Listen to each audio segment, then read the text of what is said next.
আমরা কত প্রকার গুনাহ করি আর মহান রবের নাফরমানিতে লিপ্ত থাকি, কিন্তু মহান আল্লাহ তাআলা আমাদের নিরাশ করেননি, বরং আমাদের সুযোগ দিয়েছেন। আর সেই সুযোগটি হলো তাওবা। এখন গুরুত্বপূর্ণ বিষয় হলো যে তাওবা কাদের জন্য আর কাদের জন্য নয়। মহান রাব্বুল আলামিন বলেন, আমি তাদের তাওবা কবুল করব যারা অজ্ঞতার কারণে বা না বুঝে গুনাহে লিপ্ত হয়েছে কিংবা আবার নাফরমানি করেছে, আবার ঠিক স্বল্প সময়ের মধ্যেই সঠিক পথে ফিরে এসেছে। আলহামদুলিল্লাহ। প্রিয় ভাইরা, মহান রব আমাদের জন্য সুযোগ রেখেছেন।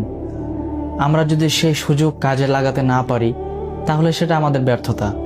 এতক্ষণ তো বললাম যে কাদের তাওবা মহান রবের দরবারে প্রযোজ্য কিংবা গ্রহণযোগ্য।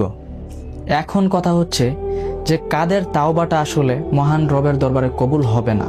আসলে আমরা যখন মৃত্যুবরণ করি, ধরুন আমরা সারা জীবন মহান রবের নাফরমানি করলাম, কিন্তু আমি মৃত্যুর প্রায় অন্তিম মুহূর্তে পৌঁছে গিয়েছি। সেই সময় মহান রবের দরবারে আমি বলছি যে আল্লাহ, আমাকে মাফ করে দাও। সারা জীবন আমি নাফরমানি করলাম, কিন্তু আমি এখন আমার মৃত্যুর পূর্বে আল্লাহর কাছে ক্ষমা চাচ্ছি। এই ক্ষমা মহান রবের দরবারে কখনোই কবুল হবে না। রাসূলুল্লাহ সাল্লাল্লাহু আলাইহি ওয়াসাল্লাম এই বিষয়ে বলেছেন যে ওই বান্দার তাওবা ততক্ষণ পর্যন্ত কবুল হবে যতক্ষণ পর্যন্ত সে অন্তিম মুহূর্তে চলে না যায়, অর্থাৎ তার শেষ নিঃশ্বাস যতক্ষণ না পর্যন্ত ত্যাগ করছে।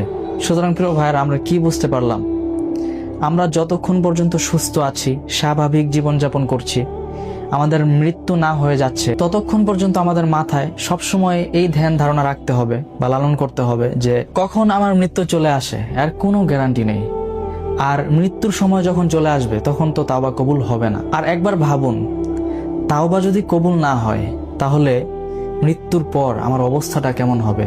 সওয়ালের জবাব যদি সুন্দর মতো না দিতে পারি তাহলে তো জান্নাত পর্যন্ত পৌঁছানো আমার জন্য বিরাট মুশকিল। জাহান্নামে এক সেকেন্ড অতিবাহিত করা সম্ভব না। প্রিয় ভাইরা, আসুন আমরা তাওবা করে মহান রবের দরবারে ফিরে আসি, ভালো কাজ বেশি বেশি করি, সালাত আদায় করি, কোরআন তিলাওয়াত করি, অর্থাৎ ভালো কাজের সাথে শরীক থাকি। আল্লাহ আমাদের সবাইকে কবুল করুন, আমিন।